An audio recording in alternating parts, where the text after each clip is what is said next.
केतबेले कटिगला जना पड़लानी। प्रिय प्रभु 21 दिन धरी आम सांगरे रहिले, आम सांगरे रथरे बुली रहे प्रभु बहु जिलार कोड़ीपाटी उपरे खराब कादुओ पंक रास्ता कचरा रास्ता पर प्रभु चली चली आम सांगरे बुली केते कष्ट है प्रभु को, प्रभु को गोड़े फटका भी स्वप्नराज की भी कहते देख मो गोड़े 6टा फटका तू कौन भावुँ मु रथरे बसिक जाऊँगी ना मु रथरे बसिक जाऊनी मु तुम सांगरे चली चली जाऊँगी मु तुम मान सांगरे मिसिक आसुची देख मो पाटर फटका तू कहलु ना घीओ मारिदे घीओ टिके मारिदे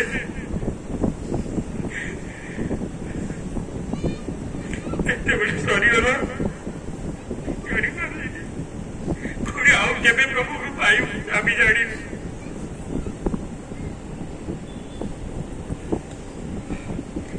दिन धरी बौद्ध जिलार सबु भाई भौणी अक्लांत परिश्रम करते प्रिय प्रभु को केमिति भाव प्रीत करेंगे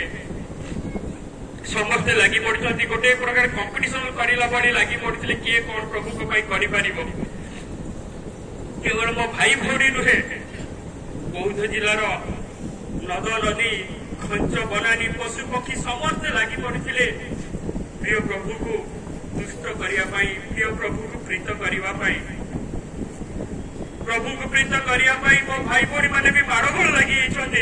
कौ दिन लोक जदि कम हो गले खाद्य बड़ी पड़गला भाई भौणी माड़गोल लगी कौ दिन जदि आसबार विलंब होगा मो भाई भौणी माड़गोल लगी गत काली भी माड़गोल लगी समस्त को कहवा चाहे आउ माड़गोल लगी पारानी से नाटुआ श्रीकृष्ण को आम आज छाड़ी दौचु आज गोपपुर अनाथ होगला प्रभु द्वारिका को पलि आमको छाड़ी दे क्या नहीं माड़गोल लगे 21 दिन स्मृति को हृदय साउटी धरी सबुदिन मन पकाउथिबा प्रथम दिन आनंद अश्रु आउ शेष दिन विदाय अश्रु को स्मृति भाव साउटी रखिथिबा चिरकाल प्रभु को प्रार्थना रही सुदिन बारंबार दौ था जहाँ माध्यम आम प्रभु तुम सेवा कर सुजोग पाऊ तुम माध्यम आहरी बहु संख्यक भाई भौणी को लगुच मो जिलाटा आज श्रीहीन हो शतकोटी कृतज्ञता देवी प्रिय प्रभु को जी के कष्ट कर 21 दिन धरी आम सांगे चली चली बौद्ध जिलार 165 ऊर्ध्व गांव को दर्शन देते 57 ऊर्ध्व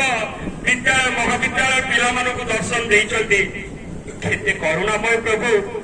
से स्वयं कृतवर्ती चली चली आम करुणा पानी ढाली कृतज्ञता देवी सबू तो तुमर तुमको कौन अबा देकी तुष्ट करी हृदय पूर्वक पुष्प को तुम पाखर अर्पण करुच्ची प्रभु घेना कर प्रभु समस्त को अशेष से कृतज्ञता मो भाई भौणी विशेष करी रथर 2 सारथी लक्ष्मीधर भाई एवं प्रदीप भाई जो माने दीर्घ 2 वर्ष धरी घर छाड़ी आसी प्रभु सहित बुलुंट।